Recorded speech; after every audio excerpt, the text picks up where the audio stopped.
အားလုံးပဲမင်္ဂလာပါရှင်ဒီနေ့ငါခုငပိရေကျိုးချက်နီးလေးကိုမျှဝေပေးပါမယ်ရှင်ချက်နီးလေးကိုအတူတူကြည့်ကြရအောင်နော်အစင်တင်ပြုတ်ပြင်ထားတဲ့ပါဝင်ပစ္စည်းတွေကတော့ခရမ်းကျွတ်တီမမဲစီအောင်စားရည်နဲ့စိန်ထားပေးပါမယ်ပြီးလို့ရှိရင်စပလင်းပတက်ကောရှောက်ရွက်ကျက်သွမိတ်နဲ့ကျက်သွနီမြုပ်တီအစိမ့်နဲ့အနီးမြုပ်တီပွားကိုတသက်ခွဲထားပေးပါမယ်ရှင်ပြီးလို့ရှိရင်ငါခုကိုအနေတော့ဖြတ်ပြီးတော့ရေတေချာစီထားပေးပါမယ်ရှင်ပြီးလို့ရှိရင်ငါခုကိုညီစောမနက်စီအောင်ရေပူပူတဲပြီးတော့တခါပြုတ်ပေးပါမယ်အကြာတော့ပြုတ်စရာမလိုပါဘူးငါတာတင်းလာလို့ရှိရင်ရပါပြီပြီးလို့ရှိရင်ဆယ်ယူပြီးတော့ရေထက်စီပေးပါမယ်ရှင်ဒါဆိုရင်ငါခုညီနန်းမချီတော့ပါဘူးရှင်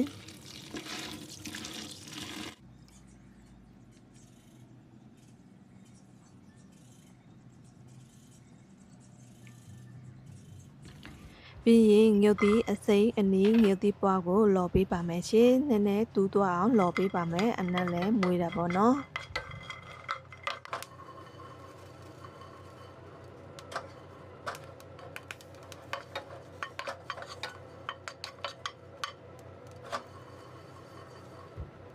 အစင်တင်ဖြစ်ပြီးလို့ရှိရင်ဟင်းရည်အိုးဆူအောင်တည်ပေးပါမယ်ပြီးလို့ရှိရင်ငပိရည်ထည့်လိုက်ပါမယ်သုံးတဲ့ငပိရည်လေးကတော့ကြိုပြီးတာငပိရည်ဖြစ်ပါတယ်ရှင်ရထားတဲ့စပလင်းပတ်သက်ကော6ရက်ကျက်သွနီကိုထည့်လိုက်ပါမယ်အယတာအတွက်ကတော့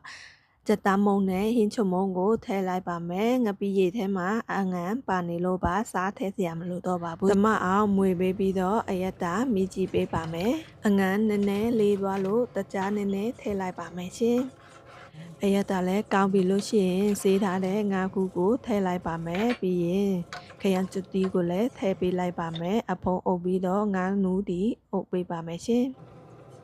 15မိနစ်လောက်အဖုံးအုပ်လာပြီးနောက်ငါလည်းနူးပါပြီရှင်ပြီးလို့ရှိရင်လော်ထားတဲ့ညုတ်တီကိုထည့်လိုက်ပါမယ်ကျက်သွမိတ်ထည့်ပါမယ်ညုတ်တီအမုံထည့်လိုက်ပါမယ်အဆက်ကတော့ကိုစားနိုင်တဲ့လောက်ထည့်ပါရှင်သမအောင်မွေပြီးပြီးတော့အဖုံးအုပ်ပြီးတော့ခဏထည့်တဲ့ပေးလိုက်ပါမယ်ရှင်